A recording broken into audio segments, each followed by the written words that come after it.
Am I the idiot for pouring wine on my husband's ex-girlfriend? A few days ago, I told my mother-in-law that I'd bring her grandkids, our gorgeous twins, 5 years old, to her house for dinner. It was a gesture of good faith, as she and Phil had babysat for an entire weekend while hubby and I took some time to ourselves. Mel decided to make that dinner a grand occasion and invited the entire family over. Fine with me, the more the merrier. Except half an hour after we arrive, Jo walks in. The entirety of her back out, titties popping and all.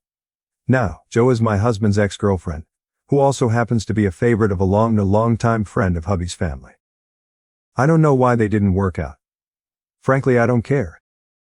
Long story short, Jo does what she always does at these functions: touch my husband inappropriately, whisper in his ear, try to eat off his plate, etc. She went as far as to try and steal my seat next to him at the dinner table. Luckily my Sil, a literal saint, was able to stop her. Hubby is generally okay with putting his foot down. If she does anything truly egregious, he does put a stop to it. But to him, her touchy behavior and the way she tends to hover around him and try to get his attention don't fall in that category.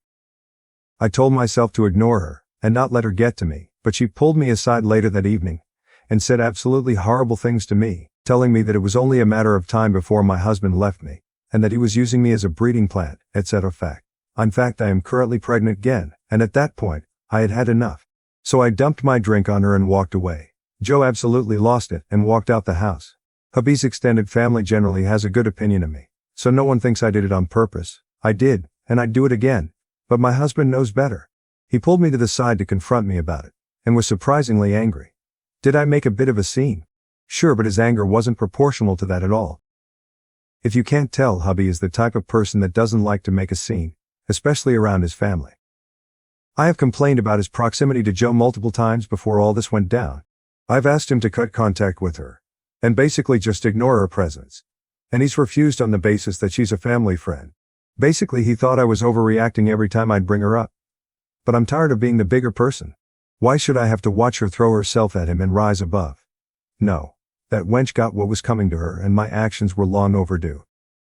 We argued back and forth about it for a while, before I eventually revealed what she had said to me at the dinner. He understood my anger at that point, but I don't think it should have even gotten that far for him to understand why I don't want her around. The fact that he trusts the character of an ex over his wife of 10 years and the mother of his children is baffling and incredibly hurtful. I explained this to him, and he adamantly disagrees and gives excuses. So now we're here. Hubby thinks I should have brought up what she said from the beginning. To me, this issue isn't what she said in and of itself, but her behavior as a whole. As a disclaimer, I know my husband is not cheating on me with this woman. We spend every waking second either together, or with the kids. He wouldn't have time to. I trust him completely as well. It just bothers me how comfortable and desperate that woman is. Mil loves her and Jo can do no wrong in her eyes. So I suppose that's where she gets the confidence from. That aside, I don't understand why he allows her to come near him in the first place. Ita. Edit: no. I was not drinking while pregnant. I have not told my husband's family that I am pregnant, as we haven't passed the first trimester yet. Hubby had gotten me juice in a wine glass, but because no one knew, the narrative became that I threw wine. Edit 2. Gotten a couple people asking how taking the kids to dinner is a reward for Mello. She had been asking us to come around for dinner for a while, and is always asking for an excuse to see our kids. We don't live very close by anymore, so in-person visits are rare nowadays. She also really enjoys cooking for everyone, and would do weekly dinners when hubby and I still lived in her area. My husband's family is Italian, if that gives any idea. Comments. Hatsui. Comment 1. I think some copying and pasting errors happen with the comments in update 1. Those are from address-related issue. Comment 2. God, it's so hard to distance yourself from toxic situations like this, when hubby doesn't have your back. Even a divorce wouldn't be enough because OOP's now tied permanently via their children. I don't see how this can work unless hubby gets his head out his ass and covers for his wife. But he's still suckling at his mama's teat, and that'll never change. Update 1. The Kazanimri. I wanted to post this in relationship, but it got deleted, so I'm back here. This really is not an Ida post. I'm desperate for advice, ways to fix this once and for all, if you have any. There is a bit of backstory to this situation. A lot of it is covered in a previous post of mine to this sub. Although I think that post is quite funny as I read it back. I'll sum it up if you don't feel like going back to read.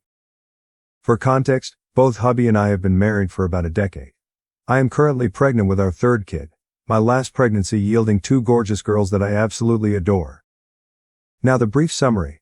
A month and change ago, hubby and I took the kids to his mom's house for a family dinner. This happens every so often, and every single time, hubby's ex Joe is invited by Mill. And every single time, without fail, she crosses boundaries with my husband that I'm sure would ring code red alarm bells in any other person's head. Hubby does not fully entertain her advances, but he doesn't suppress them fully either. At least not in the way I think he should. In private, Joe is extremely catty towards me. It's as if her entire vibe is copy and pasted from Mean Girls.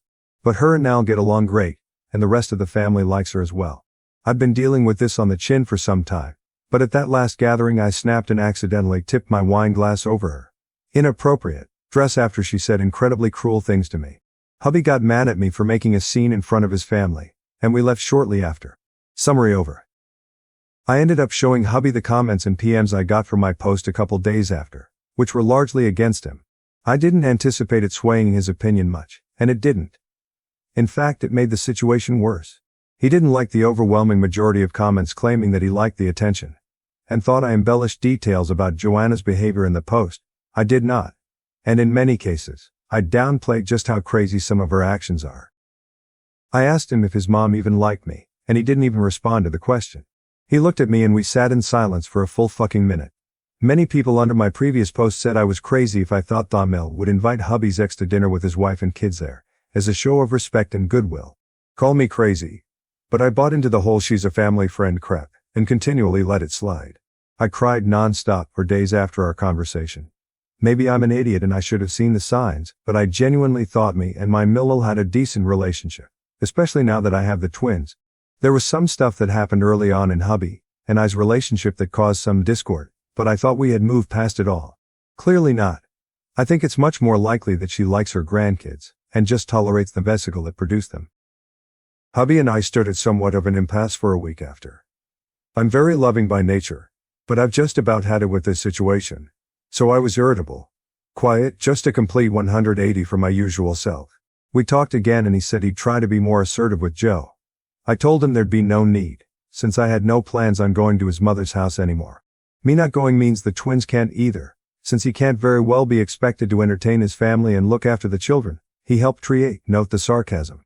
Though that does work in my favor, since Milla loves the twins and he apparently cannot stand to disappoint her. The impasse continued.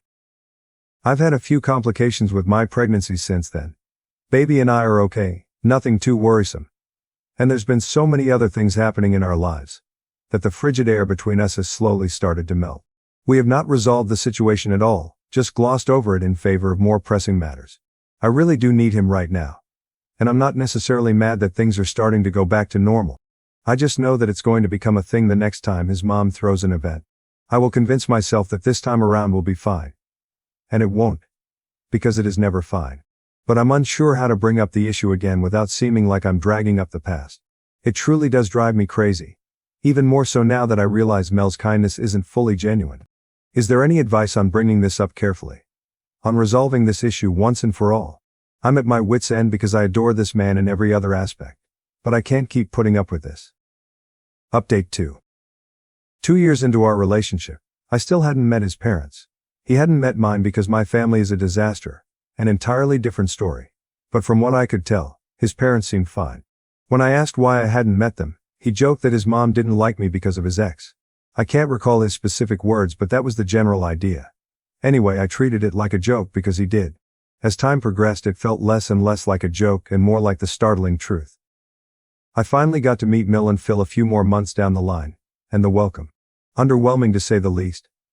But I figured it was just me having weird expectations. His family's Italian, so I'd done a little, crappy, research on what to expect, in addition to asking him about his family.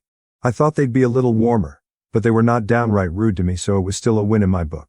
As time passes, I tried to warm up to Mill, but nothing worked. Her indifference slowly turned into thinly veiled disdain. For one of Phil's birthdays, I got him a handmade, expensive as fuck. I still think about that goddamn wallet. It enrages me. Italian leather wallet with Diaz. Boyfriend at the time, approval. Turns out Italians have a superstition against gifting empty wallets, which made the gift a bit awkward. But Phil didn't make a big deal and even gave me a coin to turn it into a purchase instead of a gift. We laughed. And I thought things were fine until I found the wallet tucked away in my DH apartment a month later. I find out from him that Mill apparently said she got Phil a better one, so mine wasn't needed anymore. When that happened and why no one bothered to tell me, I don't know. Oh, and Phil fell ill shortly afterwards, which I'm pretty sure she blamed on me too. Mill speaks fluent English, but for the first couple months of knowing her, I was led to believe she only spoke Italian. Because that's all she would speak around me. Granted, I could have asked DH about her level of English, but it didn't occur to me. I assumed one would speak English around company that didn't speak their native language, if they had the ability to. Imagine my shock hearing him speak fluent English for the first time, not to me. Can't remember the context, but still, what the fuck? And don't get me started on wedding planning. An absolute nightmare. Mel nitpicked everything. We had a smaller budget, largely due to me, and she made sure I felt lesser for it. She had mentioned wanting to be involved and she and Phil were footing most of the costs, so I said yes. My bridesmaids helped deal with her. But eventually I cut her out of the planning entirely because having her around was starting to suck the life out of me. She also made a big deal about my parents not attending or paying for a portion of the wedding. My family and I were completely estranged at the time, and she didn't quite seem to like that either. She'd rant in Italian, and while I didn't understand much, I knew she was shit-talking me. Oh, and she's a classic mama's boy enabler.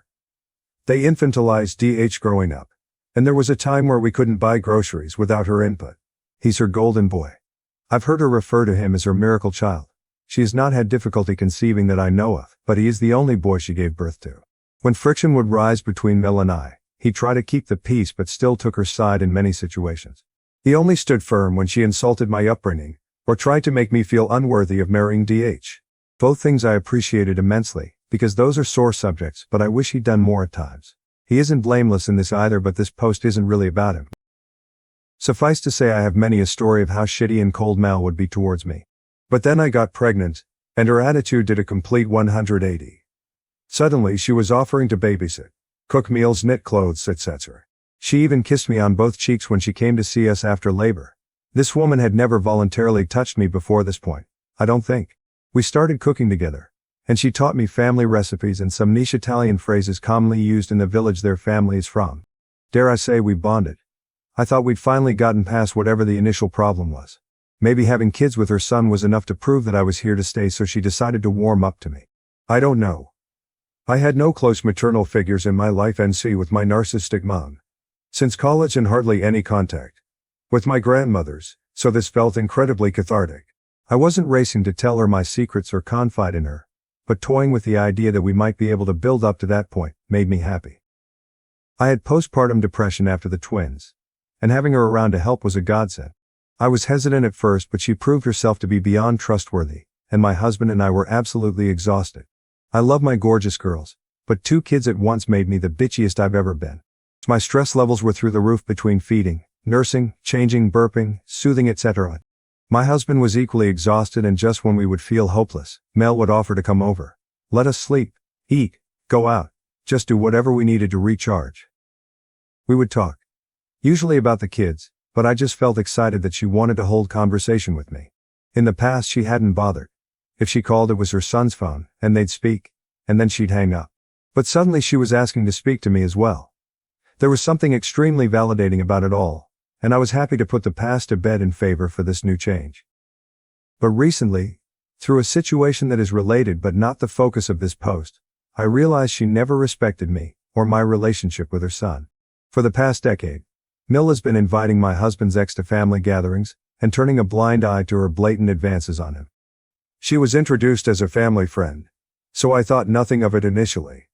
Plus, as Mel's and I's relationship improved, I assumed any malice she showed toward me would naturally fade. She had been inviting husband's ex to family events prior to me giving birth, and continued to do so well after.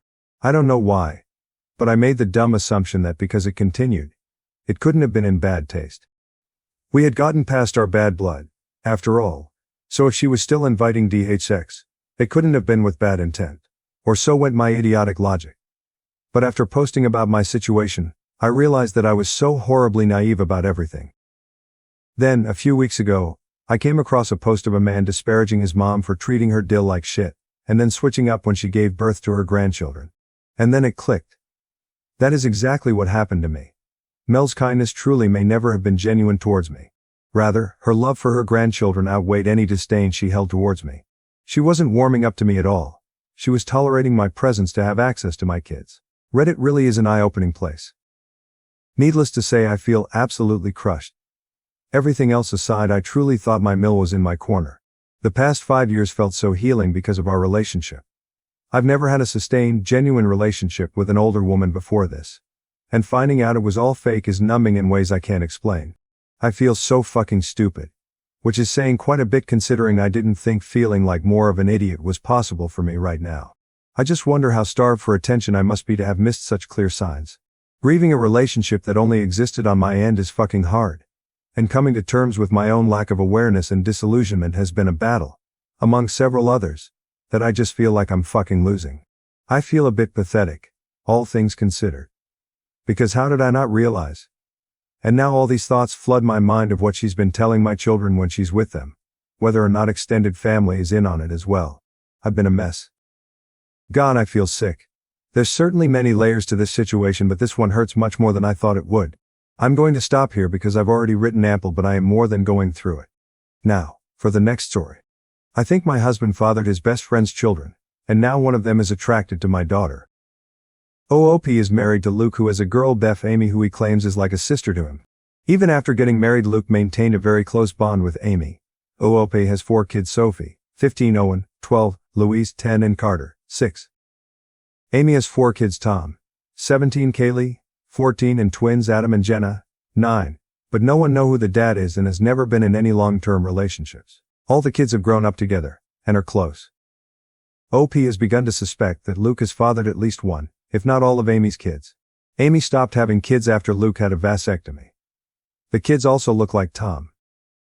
OOP has turned a blind eye for years. But no, Tom wants to date Sophie. OOP is worried they are actually half-siblings, and Tom and Amy also don't want it to happen. Comments. Comment 1. Oh, to be a fly on the wall when Luke finds out that the children he thought were his actually belong to someone else, and that his mistress has been cheating on him for years. It would be so satisfying. He will lose not only his wife and mistress but also some of his children. Not to mention losing the respect of the children he had with you. He's headed straight for the downfall. Comment 2. What DNA test did the kids use? That was super fast. Amy sounds like she has mental problems. No accountability for her actions. Zero remorse. No empathy. She thinks she can't do any wrong. Sue her for the laptop, press charges for battery or assault. Update 1. OOP doesn't try a sneaky DNA test, but confronts Luke and Amy, who deny anything untoward, and Amy refuses to have her kids' DNA tested. Luke's mother also suspects something. OP and Luke have a big fight, and he spends the night at Amy's. Update 2. OOP confides in Sophie about what she suspects about Tom's real father, and is surprised to find out that the kids already suspect this, and the relationship was actually a plan to get things out in the open and force the truth from Luke and Amy. OOP plans to move ahead with a divorce, and try to get a DNA test done as well. Update 3. I don't have any DNA test results back yet. That can take weeks. But now that I know Sophie is in no danger of dating a relative, the pressure is off. I'll get into this momentarily, but it frankly no longer matters if Luke fathered the children. I highly doubt my father-in-law is having an affair with Amy. At worst, he might know, or even just suspect, the truth about Amy and Luke. But it's also possible that he just refuses to believe they would do such a thing. I've been vague about details for privacy, but to put it very simply, Jim and Amy are both pretty white. Kat and Luke are not. Had Jim fathered Amy's babies, they would look different than they do. Nevertheless, I do have an update.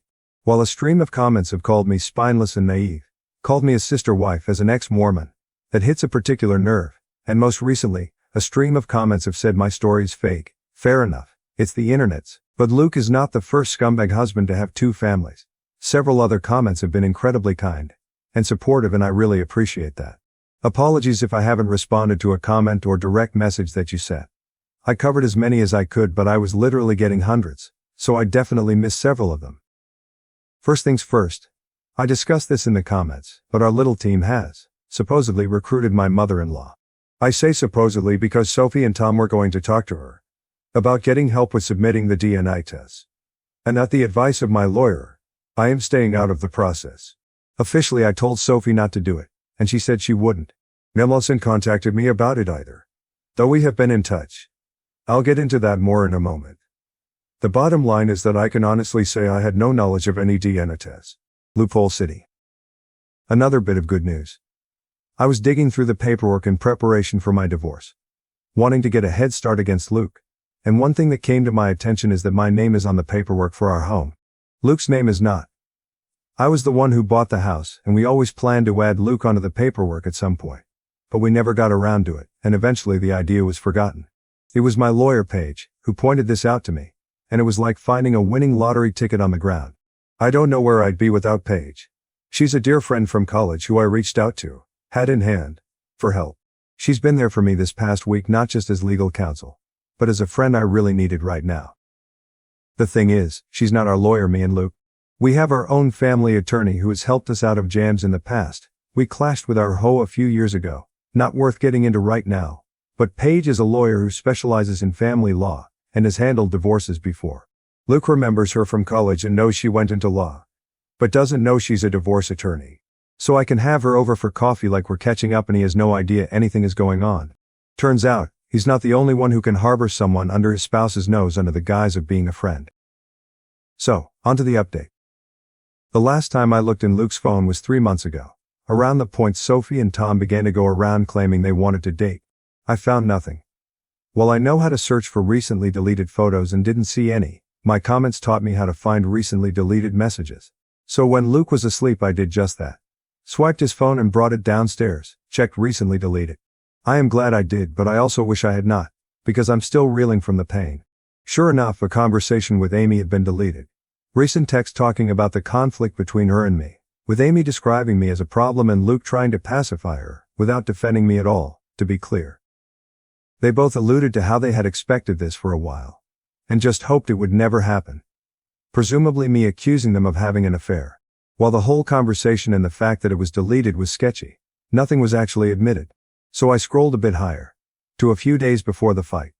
Amy's messages got a bit more flirty. Then, I saw it. 5 days before I confronted them, Amy had sent Luke a topless pic. A selfie with no shirt or bra. Guys, I teared up and knew it was true. I knew it in my bones, but seeing the proof still cut me like a hot knife. Doesn't help that Amy's always had bigger breasts than me. I exited the Messages app, and checked Luke's recent throaty deleted photos. Sure enough, the same selfie was there, and others. Amy topless, Amy naked, in various poses to show off. There were pictures of the two of them together, cuddled and pressed close like a couple. In some of these she was naked. In some they both were. There were videos. Amy sent Luke a video message of herself topless, and I had to actually hear her voice talking to him in a tone that made me sick, about how she was sending him a quick video to help him get it through the day. In more than one video she called him her boo, and hearing her call him that, I almost vomited. Stopped looking at that point, I'd seen enough. For about 5 minutes anyway, then a strange compulsion to keep searching led me to check Luke's laptop. I knew enough of his passcodes to access his iCloud storage, and yeah, basically more of the same. There were letters, long letters between them. I didn't have the heart to read past the first few lines of one of them, but I did read Luke mention our children. There were countless naked topless selfies of Amy. Selfies of them together. Videos where Amy appeared to be masturbating. There were sex tapes. Of the two of them. Tom had previously offered to try and hide a camera in Amy's room, but fuck, he never needed to. Luke was hiding a whole treasure trove under my nose all along. I scrolled and scrolled and scrolled. There were so many. Going back years. Not all of it was even sexual. There were some photos of Amy's kids too. One video was of Kaylee and the twins playing together when they were younger, and Luke and Amy's voices from behind the camera. There were even old pictures of Luke and Amy from when they were younger. I'd even say teenagers. I snapped. All these years I had been telling myself I had to be wrong, that it couldn't be true. Well, it was true. I know that no one forced me to look at as much of the evidence as I did, but I'm still hurting very badly from having seen it, and in that moment, I wanted to act, so I did. I called my lawyer, who is a remarkable woman. It was the middle of the night, so I had to call her twice and she picked up. Though I had woken her, when I asked her to come by and said it was an emergency, she agreed. I also asked her to draw up the paperwork and have it ready. She told me that she'd already had it ready since I first reached out to her. As I waited for her, I went through the necessary channels on Luke's laptop to make sure he wouldn't be able to remotely disconnect our access to his little stash. changing passwords and all that. My lawyer, let's call her Paige, arrived, and I went outside to greet her in the car. Spent a good half hour in the passenger seat just crying. And she was great about that. Before I passed her Luke's phone and his laptop, with all the information she needed to use them. She warned me that this could be considered theft. So I asked her to forward and print out copies of everything she could, and then bring the items back. Because I just couldn't bear to do it myself. She agreed. I went back inside, and then I packed up Luke's things while the house slept. At one point Owen got up to use the bathroom and asked me what I was doing, but I told him I was just cleaning. Luke stirred once or twice while I was in the bedroom, but did not wake. I got all of his things packed into trash bags, and I loaded up the car. That's when I woke him up, and told him to come outside. He was confused and half asleep, but he did notice things were missing. I ignored his questions and just told him to come with me. So he followed me outside. Once we were by the car, I pulled out the divorce papers and officially handed them to him. That was about when he figured out what I was doing, and he tried to talk me out of it. Tried to be sweet with me, to be tender. He kept insisting that he loved me and that there had never been anything with Amy. Kept trying to persuade me not to tear our family apart.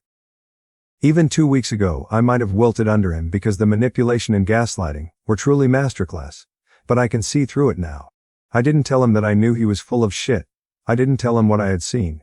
I just told him we were finished. He tried a different approach. He refused to go, stated firmly that our children were his too, and that even if we were separating, I had no right to just decide that kids would stay with me over it.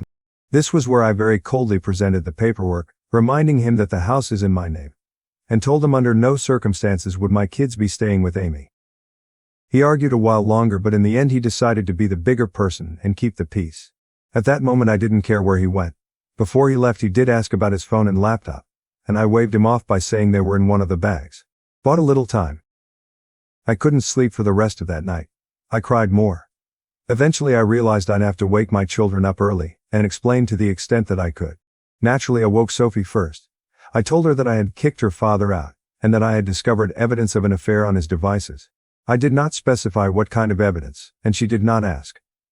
I woke up the others and gently told them that their dad had gone to stay somewhere else for a while. That I wasn't sure where, but from now on things were going to be different. Louise was the one to ask if we were getting divorced, and I couldn't lie to her. I told her yes. Owen asked when they could see their father again, and I wanted to cry. Sophie was a very big help, urging her siblings to be sympathetic to me right now and worry about Dad later. I knew better than to poison them against their father. Paige warned me against doing that as well, so I only told Sophie that the affair was confirmed since she had already been in the know. However, as the kids were getting ready for school, Owen approached me and asked me point blank if it was about Amy.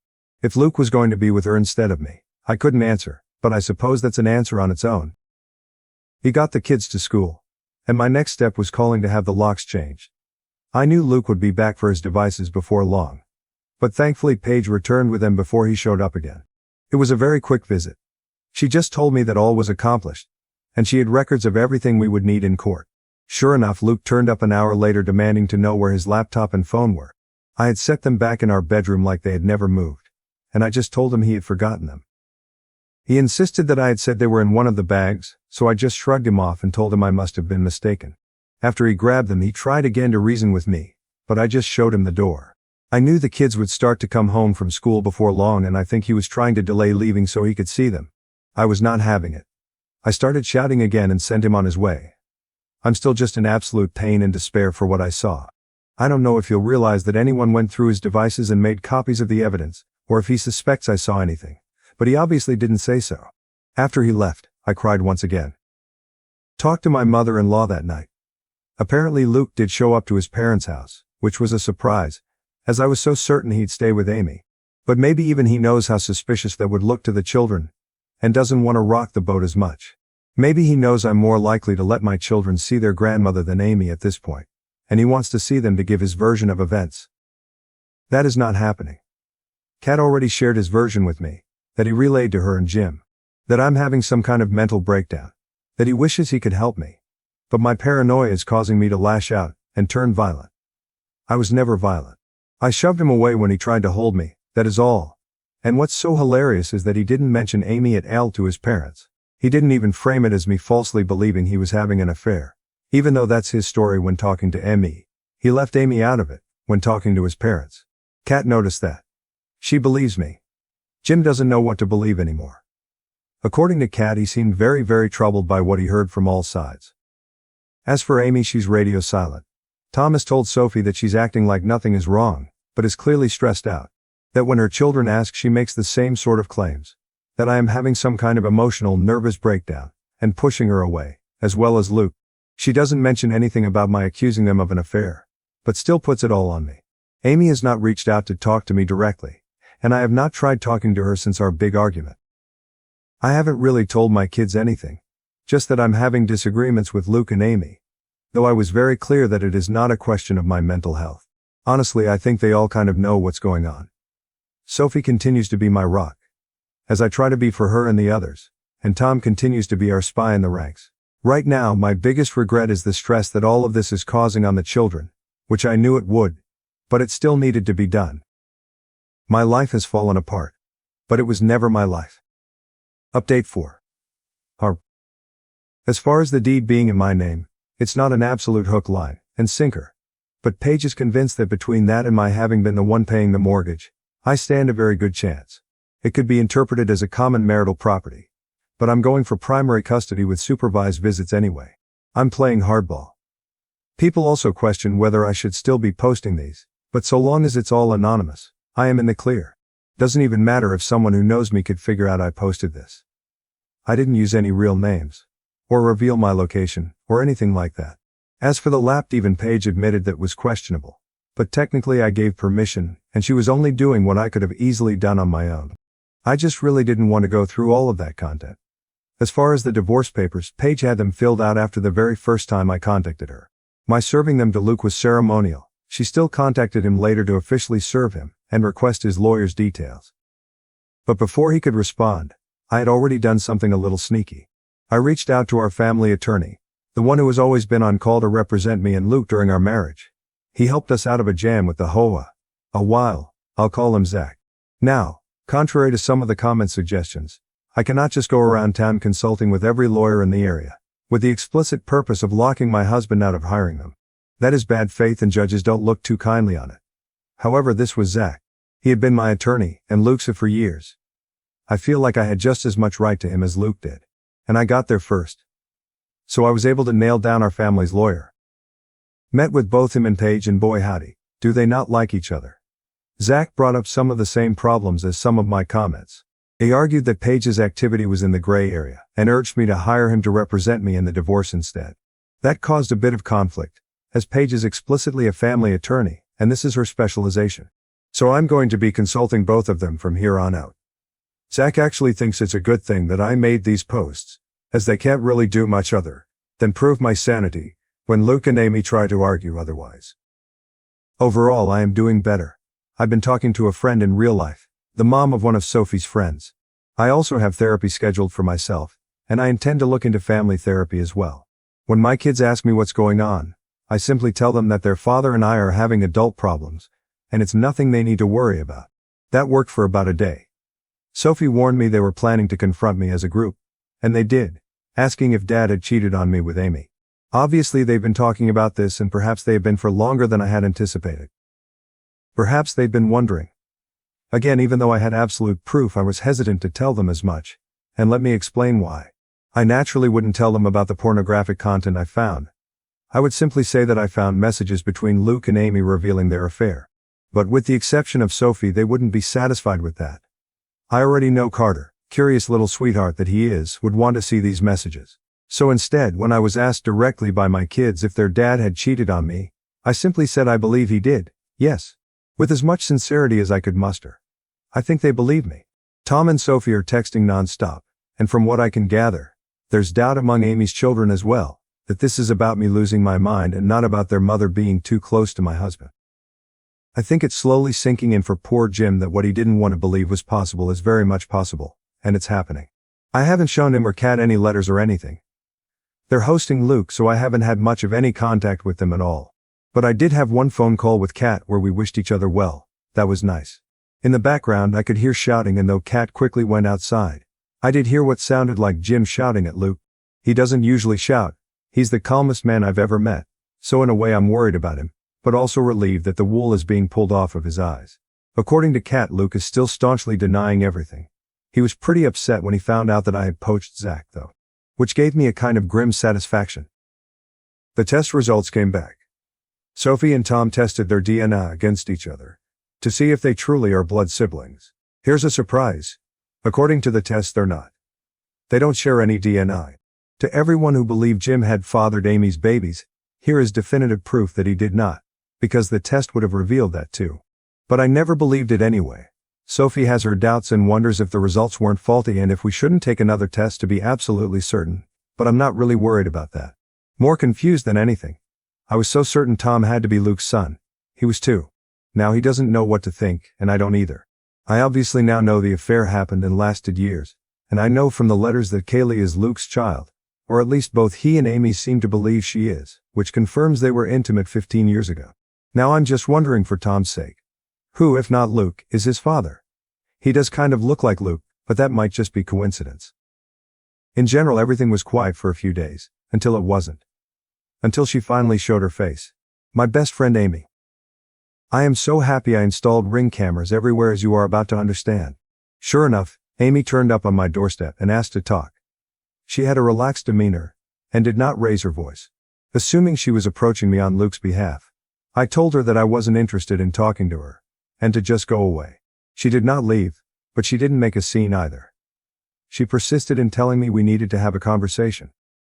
The kids weren't home, and did have cameras inside.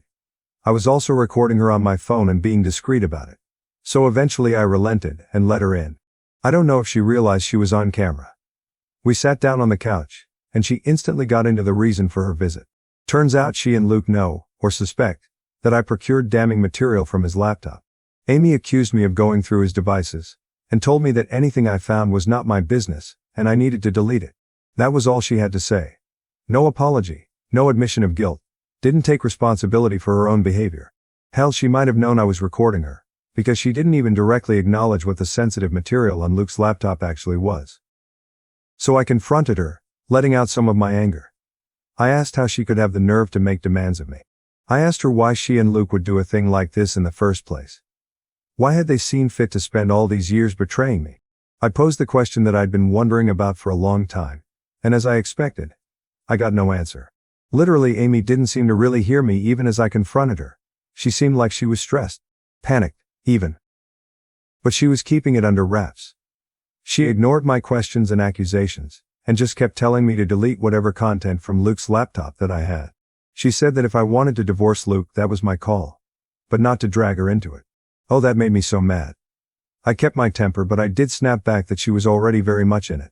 Amy just kept repeating herself, telling me to delete whatever I found. So I just refused. I asked her point blank why I should. Why did I have any reason to? Amy got more aggressive, raising her voice. She was trying to intimidate me, but I held my ground. She told me that this wasn't about me, and that I needed to just do as she said, that it was very important. So I asked again, why? And yet again she would not answer. So I asked her if Luke had sent her to do this, or if she had shown up on her own. No answer to that either. It was like talking to a brick wall. So I asked her to leave. Just as I'd been afraid of, she wouldn't go. She refused to leave until I had deleted everything I'd found in front of her. I couldn't help laughing. I told her no, that wasn't going to happen. This is where I could see her starting to freak out more. In another moment she got up, ran into the other room, and grabbed my laptop. Before I could stop her, she smashed it on the floor. I really don't know why she thought that would work or get her the outcome she wanted. I think she was just panicking. Obviously I still have everything, except now I need to buy a new laptop. And, sadly, her doing this was out of frame of the camera. But it's fine. All of my important files are backed up, and at that moment I was more concerned that Amy would do something else drastic. She looked like she was going to have a breakdown. I tried again, very calmly, to tell her that she needed to leave, or I would call the police. She refused again, and just kept repeating her demand that I drop this whole cheating angle and divorce Luke without trying to argue that an affair took place. At that point I just stared at her. At the woman I had considered one of my dearest friends in all the world. And I told her that I didn't owe her anything, but she owed her children the truth. That they had the right to know where they came from. Who Luke really was to them. Amy bristled and told me it was none of my business. That I didn't understand her family and I needed to back off. She kept going back to this idea that I could divorce Luke, but I must not claim he'd had an affair with her. I just told her that I didn't need her permission to handle my divorce how I wanted, and told her again to leave. She got more and more desperate, and her anger accelerated to the point that she physically attacked me. I did not expect her to actually do this. I'm not much of a fighter, but I do know the human body pretty well, and where it's weakest. She hurt me pretty badly, but I got her off me. That part was very much on camera, and the whole audio was recorded on my phone.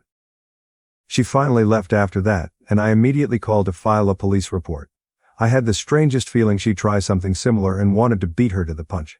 I was able to clean myself up by the time I had to face my kids, and while I downplayed the story, I did not lie to them about why I had a black eye. I told them, for their own safety, to steer clear of Amy. I also sent the footage to Paige and Zach, as well as pictures of my injured state before I cleaned up. They've also printed out the letters that reference Kaylee as Luke's child. I really feel like Amy just screwed herself over on all this. I don't know what her motives were. Was she protecting Luke? Was this his idea? Does she just really not want the world to know she's a homewrecker? Is she covering her own ass? As if people didn't know already. The more of my social circle I talk to, and inform of the basics, the more people are confessing that they had wondered in the past if Luke wasn't cheating on me, but didn't have any concrete proof. I suppose Amy doesn't want her kids to know who fathered them, which does line up, but I'm still not sure about Tom. I didn't ask Amy about him in particular. I don't know why you guys are so eager for these updates, but I don't mind posting them. I've never blogged about my life before. I'd imagine it feels something like this. Now, for the next story. Not really a cat person. How do I gently stop neighbor's cat from bringing me dead things? I've got a pretty large property, and don't mind the neighbor's cat hanging out chasing mice and other things. But it's constantly walking right up to me and brining me dead things when I'm outside. I don't feed the cat and barely pay any attention to it, except when it rubs up against me and purrs. I'll give it a quick pat and move on to whatever I was doing, gardening, etc. Otherwise I basically ignore it. Anyways, the frequency of dead things plopped at my feet has gotten to almost every day. I don't want to be mean and scare it, or anything. It's welcome to relax or prowl the yard. But it's a long walk from one end of the yard to my trash cans, to dispose of the things it brings, and it's getting old really fast. Comments. Hi. Comment 1. Many cats prefer to be left alone, unless they specifically ask for attention. So you've probably been the perfect friend for this cat. Bringing you dead prey demonstrates that the cat loves you and is taking care of you by bringing you food. Comment 2. You need to assert yourself as a self-sufficient hunter, and present it with dead things yourself. That way it knows you are capable, and not going to die if it stops providing for you. It likes you but is concerned you won't survive without its assistance. Update 1. Estate 1. In a nutshell, the neighbor's cat keeps bringing me dead things almost daily. I don't hate cats, but cats are just not my jam, sorry sub, no offense. If cats are around, cool, no big deal. I'm an animal lover. I have no issues with the cat itself.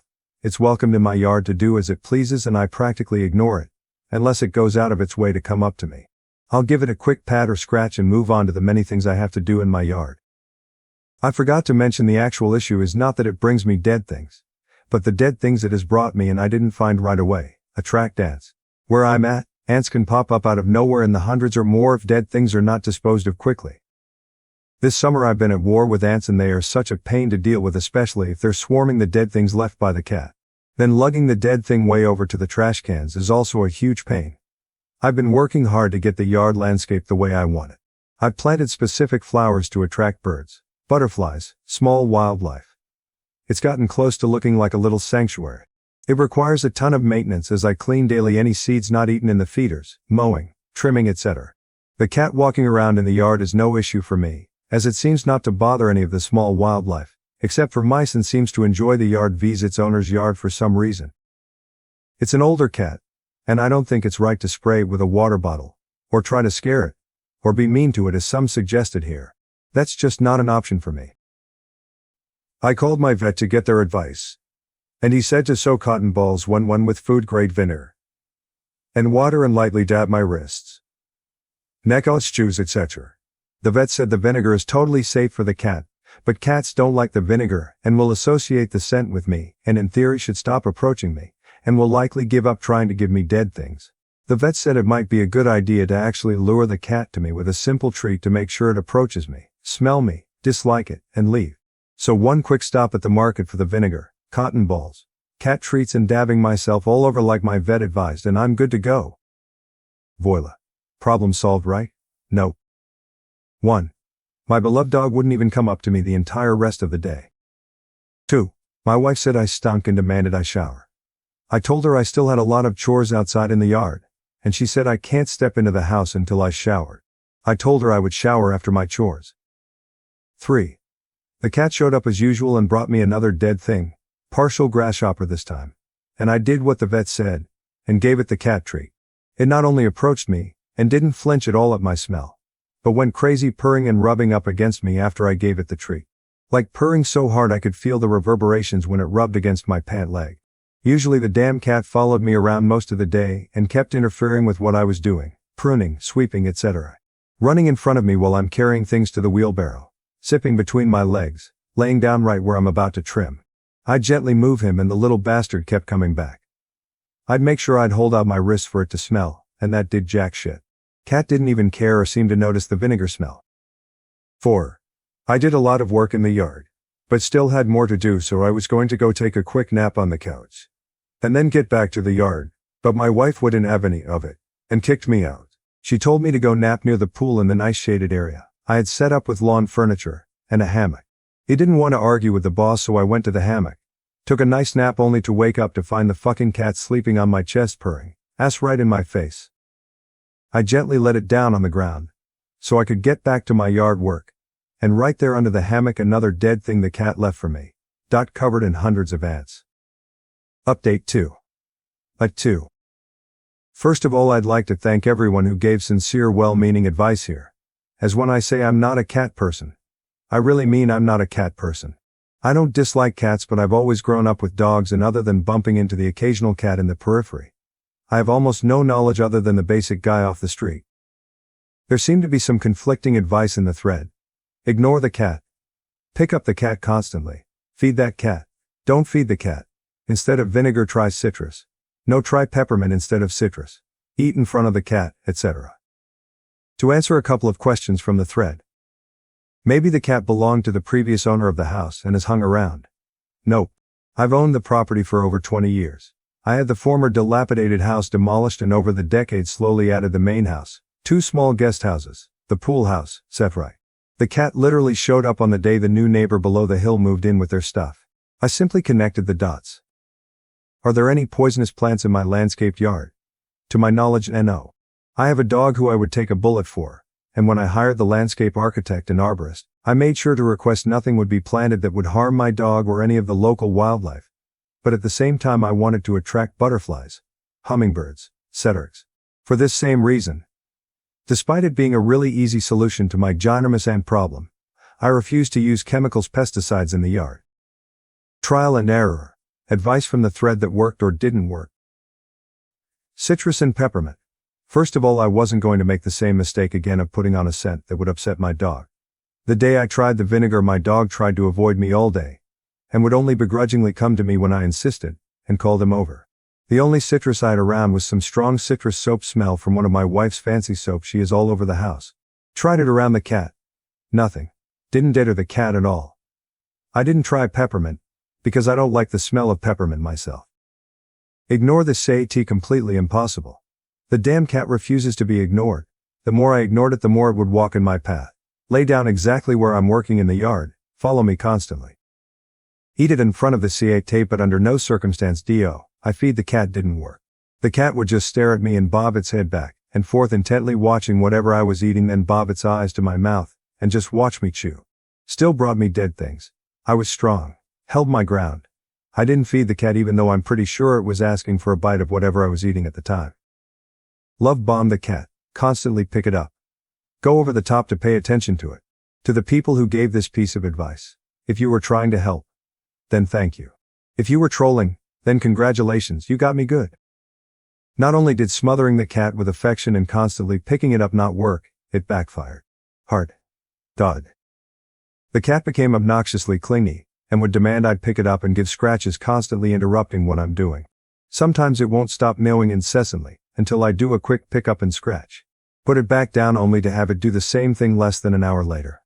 Man, I'm busy, I don't have time for this. So, up to this point basically nothing worked. After trying some of the thread's advice, significantly worse. Cat still came around every day. Every day still brought me dead things.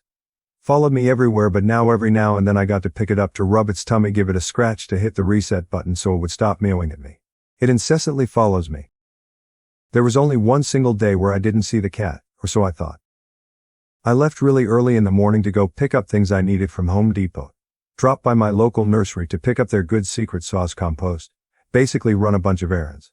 Came back in the afternoon and went about my chores in the yard, and as the hours passed it hit me. And no catty.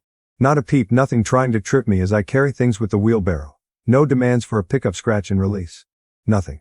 I just shrugged my shoulders at my good fortune of finally working in peace.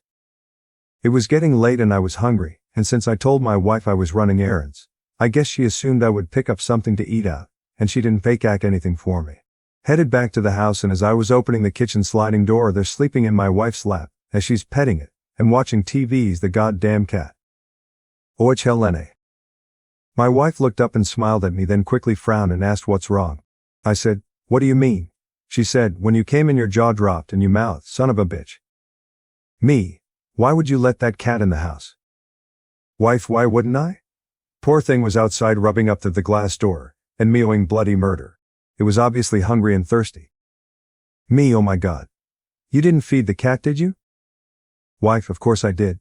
You think I'm going to let a helpless animal go hungry or be thirsty at my door? I thought I was going to have an aneurysm. All I could think about was the movie Gremlins, when you were firmly warned never to feed the thing past midnight, or else you're fucked. Now my wife's done it. She's fed the damn cat. I'm fucked.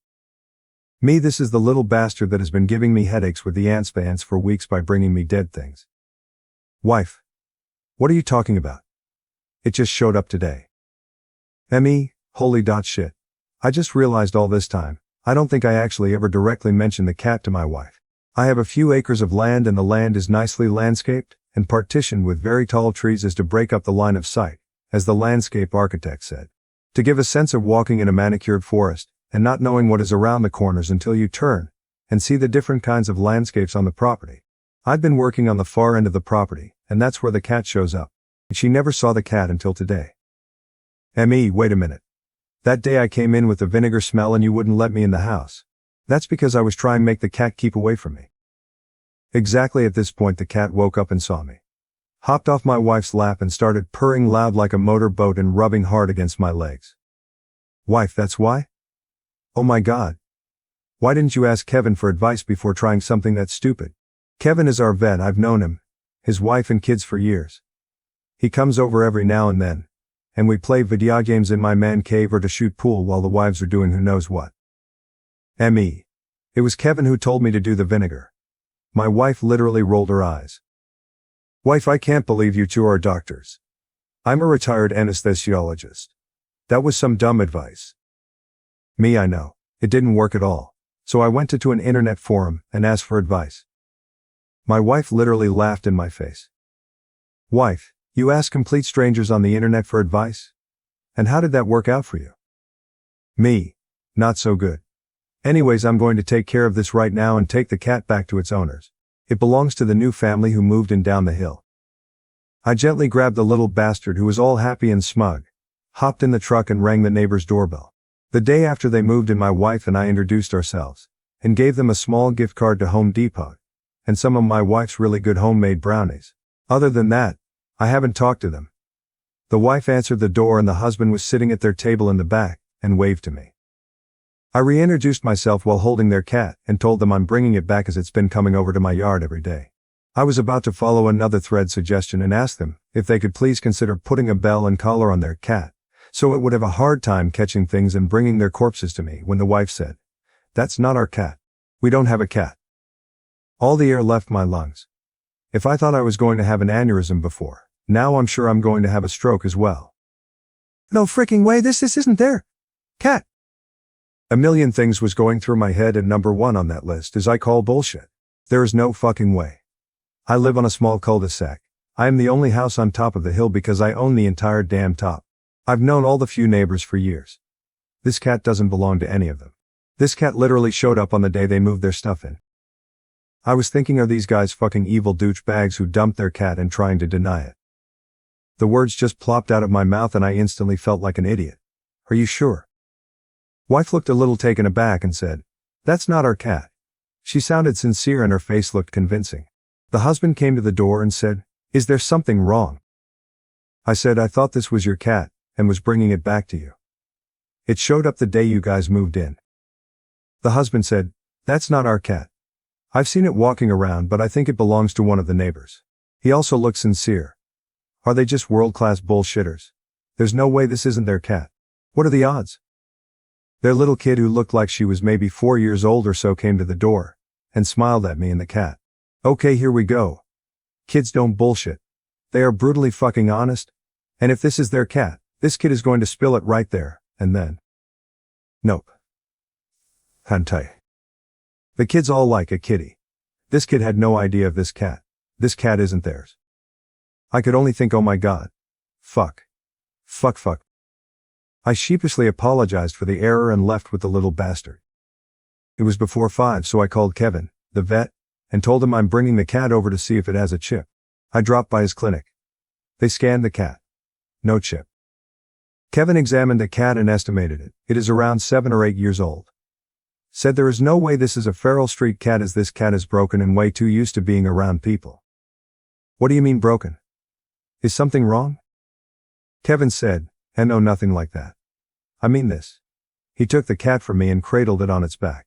It just stared at him calmly. He put it on the table on its back and gently grabbed both hind legs and pumped them up and down and went shoo. The cat just looked back and blinked at him. See? Broken. I had no idea WTF he's talking about. Cats are wary of complete strangers. Even house cats that have been around people all their lives. Cats don't just let anyone walk up to them, pick them up.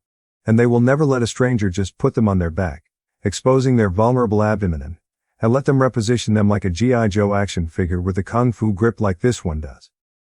So what? So it's just really super friendly. Kevin, you're not getting it. I've never seen a cat as chill as this cat. No one has.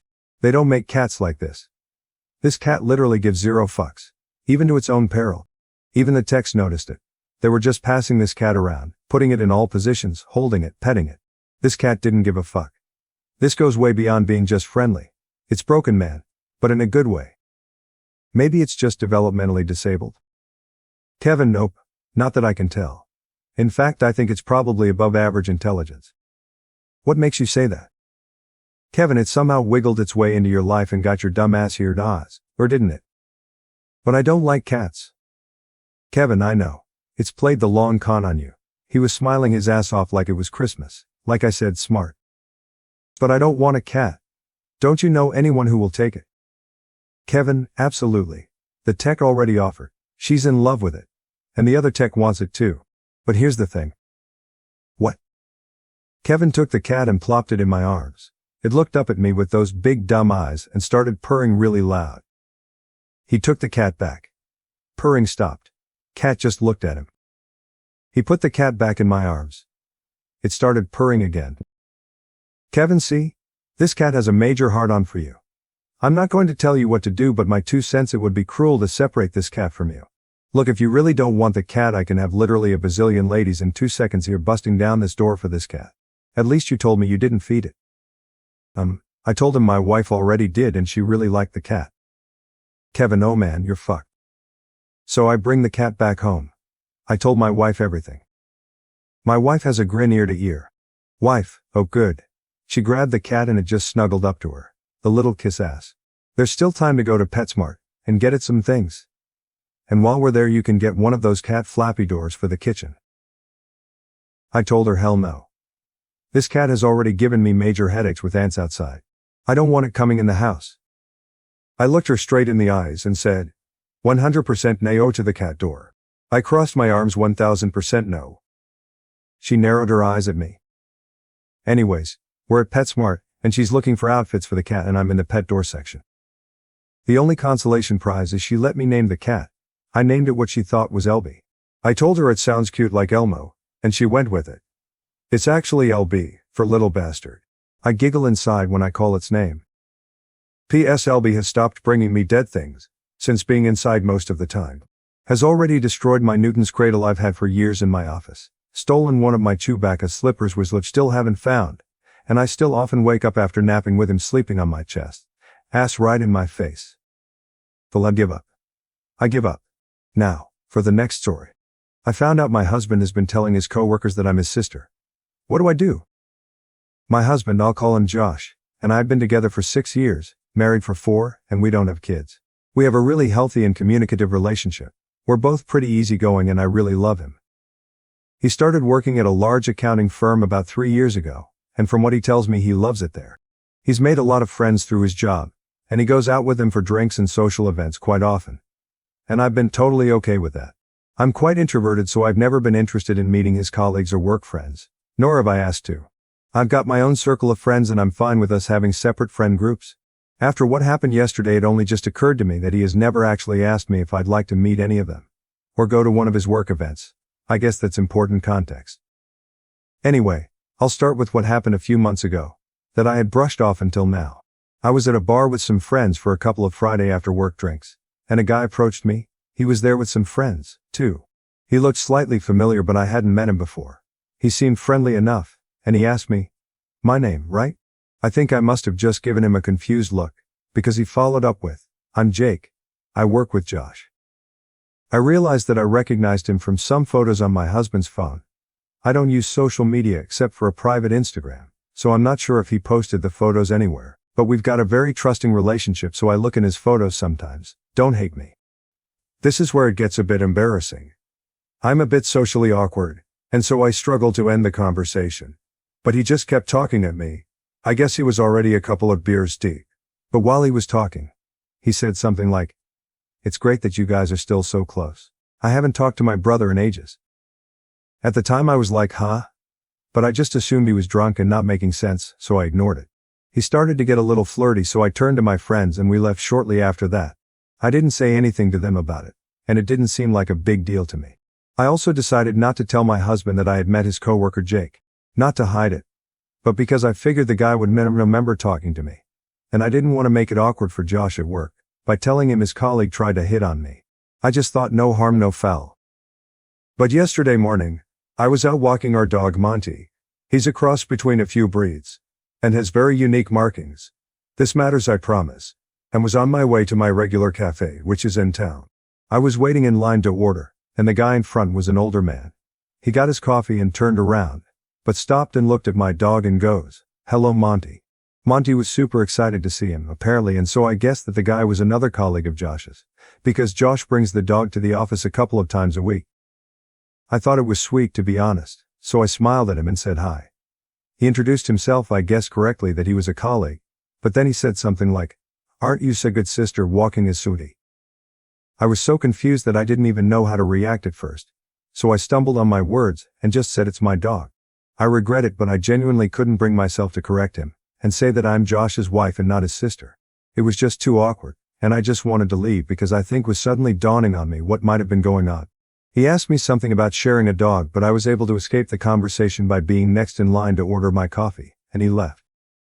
I seriously don't know what to do, because what the fuck? Do I even ask my husband about this? Part of me is just assuming, or hoping that it's a mistake, that he doesn't talk about me much at work, and they assume we are related, because we both have brown hair. But the thought that he has been telling his coworkers that I'm his sister, and evidently they have seen what I look like, so they must have seen photos, makes my stomach churn. I don't even know how I would broach the subject with him. I need some help. What would you guys do in this situation? I have only told one friend what happened, because it's so weird and embarrassing, and she has jumped straight to time to plot his downfall, because she's my ride or die lover, but I don't want to immediately assume the worst or ruin my marriage over something that could be nothing. I'm sorry for the long and rumbly post, but I would really appreciate any and all advice. Edit. I die. Holy fuck, thank you everyone who commented with some advice. I haven't read all of them, but I really appreciate the suggestions from you guys. A small update: Josh came home at about 2:30 a.m. last night. But he was drunk, so he just went straight to sleep. Which is fine by me, because fuck having this conversation in that state. I've just woken up but he's still sleeping.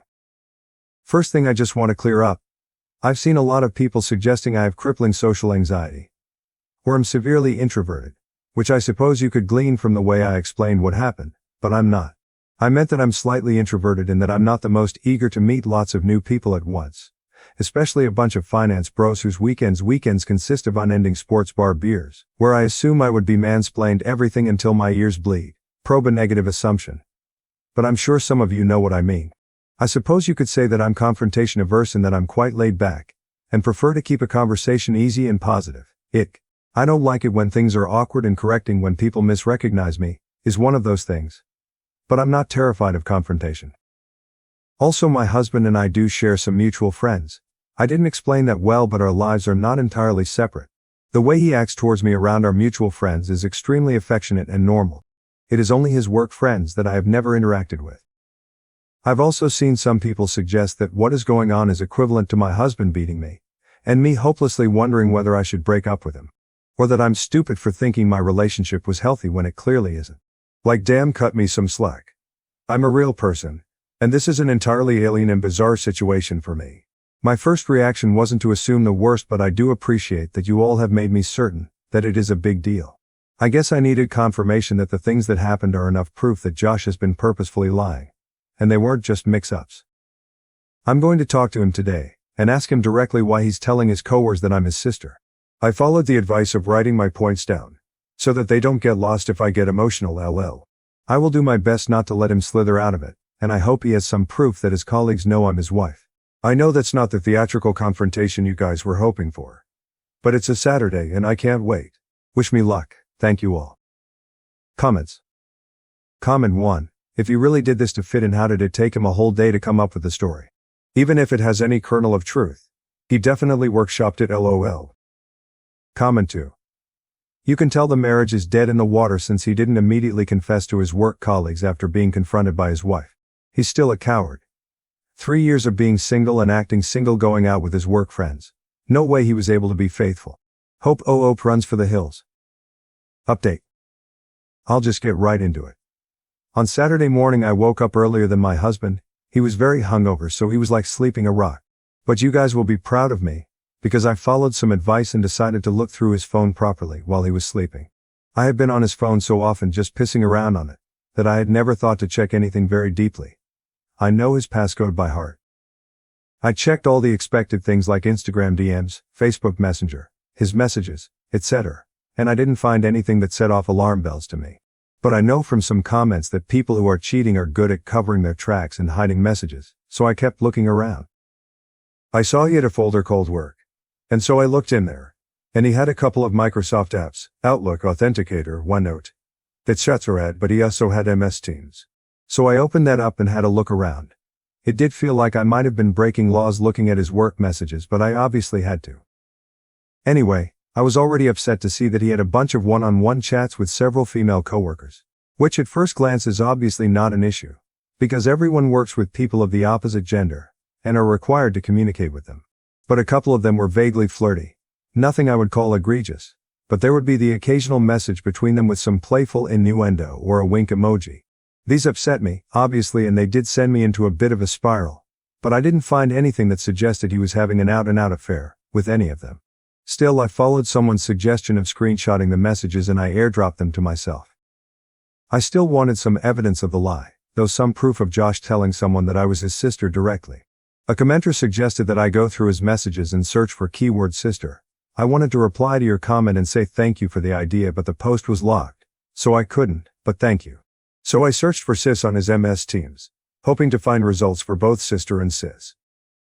A bunch of messages from all hands group chats, or one-on-one chats came up from other people, all unrelated and about their own sisters or whatever. But my heart dropped out my ass, lol, when I saw there was a direct message from Jake, the guy from the bar, to Josh from a Monday a few months ago. Jake's messages said, ran into your sis at the bar, on free. She's single, right? And my husband had the fucking gall to reply, nah, she's married. I literally almost burst into flames on the spot when I saw that. I can't even describe how much I was shaking after reading those messages. Firstly, that I could have confronted Josh about this months ago. I was and still am, so furious with myself for that. Josh would have been fucking praying I didn't remember meeting Jake, or that I wouldn't mention it. And he would have been counting his lucky stars that I never did. He probably thought he was hot shit for getting away with that. and I nearly burnt a hole through the floor thinking about it. LOL. But secondly, I was just in shock that he had the balls to tell this guy that I am the one who was married, because he doesn't want anyone having it on with me. But he is allowed to coyly flirt with every fucking woman in the office. Anyway, I kept going back through the search results on his MS Teams. And eventually I got as far back as 2-ish years ago. And I did in fact find a message from Josh himself to a group chat. It said me and Sis in Nusa Dua. I clicked on that and saw that he had sent it alongside a bunch of photos of him and I from our holiday to Bali. We went to Bali for our 2nd anniversary. I thought he probably chose those photos because he's shirtless and had been working out, so he looked hot in all of them. I was in tears seeing all of this, obviously. I took screenshots of those two and airdropped all of the screenshots to myself. Needless to say, I was devastated, and still am, to see all of that. I am still struggling to even process it at all. But that all happened on Saturday morning, and I immediately took myself to my friend's house. I'll call her Sophie. I went to her place to cry it out, and show her what I found. And she was extremely supportive, and probably more furious than me. LOL. At around 1:30 p.m. I got a phone call from Josh. And I hung it up immediately. He sent me a few messages along the lines of, "Where are you, baby? I'm ordering food, want some? Sad to not wake up next to you this morning." Guys, I have to reiterate how much I love this man, and how fucking heart-wrenching it was to see him still acting like nothing had gone wrong. It took so much willpower to not just pretend none of it had ever happened, and go home to him. I know a lot of you will yell at me, or accuse me of being terrified of confronting him about this. Which is not true. Please have some empathy. It takes me time to process my emotions, and I wouldn't have even been able to form a sentence if I tried to confront him immediately after seeing those messages. I needed some time away with Sophie to recollect myself, and so I stayed the night at her place. She ordered us Chinese and she helped me plan how I would confront him. I got a bunch more texts and calls from him as the evening progressed, and I eventually put my phone on Do Not Disturb. Sunday morning I woke up feeling more angry than sad. So I opened my phone and finally replied to his messages. "Coming home now, need to talk." I kept it cryptic to make him squirm, to be honest. Because I was fraught with emotions, I can't remember the entire conversation word for word. But I'll try to replay it as best I can. Long story short, I got home and he tried to hug me, but I refused him, and we just stood in the kitchen. I did confront him like someone suggested. I just said, "Why have you been telling your coworkers I'm your sister?" I wish it would have been like a movie scene, where the color drained from his face, or he immediately looked like a deer in headlights. But he didn't. It was like he had been girding himself for this confrontation for a while, because he just frowned at me and looked flabbergasted. He just said, "Huh. This made me so angry. How are you going to pretend to be stupid after 3 years of lying?" I basically said, "Don't play fucking dumb. 2 of your coworkers have greeted me as your sister, and I have proof of you telling them. And I know you're pretending to be single." Essentially, I asked him what he had to say for himself. He still played stupid. He became moderately defensive, and just kept saying, "I don't know what you're talking about. Or why would I lie about you?" I cannot describe how furious I was at this point. But I was in tears. I always cry when I'm angry. So he's trying to comfort me as if I was having some kind of irrational breakdown. I showed him the screenshot of his message saying me and sis. And I said something like, "You tell me." He just said, "I don't know what I'm looking at. And I'm confused." I got so angry that I left again, and went back to Sophie's because it felt like a dead-end road. I didn't think I was going to get him to admit to anything, and I was just getting so furious I couldn't continue. He was really upset, and in tears, which to me was evidence that he knew he was lying, and that he was going to have to come up with some explanation. He tried to get me to stay, but I told him that until you have something to say for yourself, we've got nothing to talk about. At like 8:30-ish, he called me again, and I did pick up. He basically asked for us to talk, and he said he has some things to say. So I went back to our apartment. He had written out a bunch of stuff on a piece of paper as if he had prepared a speech, and sat me down on the couch. He asked me not to say anything while he was explaining himself. I'll write down the gist of what he said in bullet points. He started by apologizing relentlessly, and admitting that he pretended to be stupid before, because he couldn't immediately think of something to say for himself. He said that immediately after he started at his job, he realized the atmosphere was like a farmhouse. All of his team members were men in their 20s and 30s that were single and fuckboys, his word. He noticed that the one guy in their team that was married would either get picked on, or essentially excluded from any and all social interactions. That included getting lunch, inside jokes, going out on Fridays, etc. These guys were friendly and welcoming to Josh, and he admitted that he was desperate to fit in with them. He hated feeling like fresh meat. So he was scared that saying he was married would alienate him from his coworkers, and at first just never mentioned that he was married. He said he did wear his wedding ring and that they had just never pointed it out. A few months in, they were all out drinking after work. He admitted that after one of his workmates saw a picture of him and I on his lock screen, they asked him who I was, and in a moment of panic he said, "My sister." He was really apologetic at this point, and he was crying a lot. He couldn't even look at me, and he was just reading what he had written down. Anyway, he said that from then, he basically dug himself a deeper and deeper grave, because they kept grilling him about me and wanting to see more pictures of me. So said he had let it go on too long, and that he didn't have the balls to admit to the lie. They would always bring me up and ask shit like, "Did you give her my number yet?" Or joke that they had slept with me, etc. So when he got that message from Jake, he essentially thought it was just him taking the piss. But he didn't like the jokes they were making about me and said that I was married in hopes they would stop. They didn't. He said that this wasn't the first time he told them I was married. In fact, he had said so pretty much immediately after saying I was his sister. He said that those pictures of us in Nusa Dua were the only pictures that he had purposefully sent them and deliberately lied about, after what he called an endless barrage of pestering from his colleagues to share the pics from his Curry's holiday. He said he was really ashamed that he did that. He told me that he had never had an affair or even considered it, that the messages between him and his female colleagues were banter, and that it was commonplace to talk to people like that in the office. He also said he knows how disgusting it is, and he's embarrassed to have been acting like a fuckboy. Again, his word. He concluded his speech by apologizing again, and said that he was disgusted with himself and ashamed that he had lied for so long, but felt like he had trapped himself, and that he couldn't find a way to get himself out of it. He said he knows he could have confessed the truth to either his coworkers, or to me at any point, but that he didn't because he was a coward. He said that he'll confess to his entire office that he lied, and that I am his wife and not his sister if I want him to. He said that he will quit his job without a word if it would make me feel better, and that he hopes I can forgive him but he understands if I can't. Anyway, I couldn't really think of anything to say at that point. He went to lock himself in the bathroom, and I just sat on the couch crying. I still don't know if I can trust what he said, and a lie that extreme is just baffling to me. If he can lie like that, for so long, what else could he be lying about? But his explanation and apologies seemed so sincere and genuine, and I guess to an extent what he said is believable. He has always been extroverted but very susceptible to peer pressure, especially from other blokes.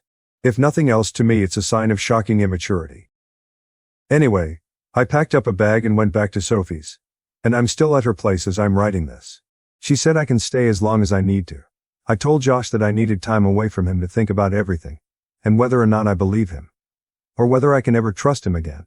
He told me to take as long as I needed, and that he will still be there if or when I get back. He said, even if it takes a year. Right now nothing feels real. I'm still dealing with the emotional whiplash from all of this, and I can't keep food down or think about anything. I've taken the day off work and Josh told me he's going to take off the whole week. Sophie and my other friends have told me not to make a decision on anything until my head is clear. I spoke to my parents this morning, and my mom says it's just a bump in the road. But she and my dad adore Josh, so they're pretty biased. LOL. That's where I am right now. I'll take some time before I consider my next steps. I can't say whether I'm leaning towards forgiveness or divorce. But those are really only options. I kind of feel lost in a void at the moment. That's probably the best way to describe it. Just emptiness. Thanks again for all of your advice and support. I'm truly so grateful. And having this place to write down all of my thoughts has been helpful to get my mind a little clearer. This will be my last update, unless I make an edit to clear things up. All the best.